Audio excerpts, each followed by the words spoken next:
जेव्हा जेव्हा बाहेर जातो, त्र्यंबक झाला, त्र्यंबकला दर्शन घ्यायला, महादेवचं दर्शन घ्यायला गेलो, तेव्हा मी पद्धतीने तिथं मुली बघितल्या.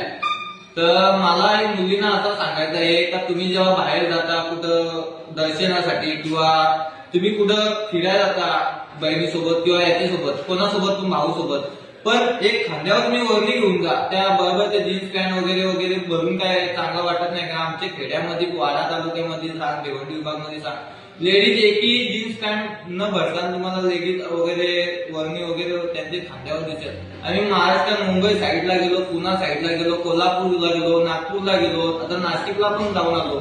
नाशिक मध्ये पण मला अशा पोरी बघायला भेटल्या का ते तिथं जीन्स पॅन्ट त्यांच्या अंगावर वरणीच नाही. म्हणजे ही वरणीची आमचे छत्रपती शिवाजी महाराजांच्या काळातली स्त्रींना जे काय नियम लावलेलं होतं ते नियम आता कुठे गेलं? हे शहरातल्या बाई असं स्वतःला पापाच्या राणी समजते असं वर्णित नसते त्यांच्या अंगावर.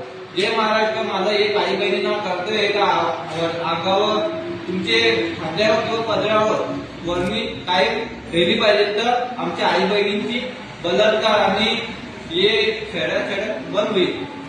हीच माझ्या आई बहिणींना एक इच्छा आहे. बस जय महाराष्ट्र, जय शिवराय.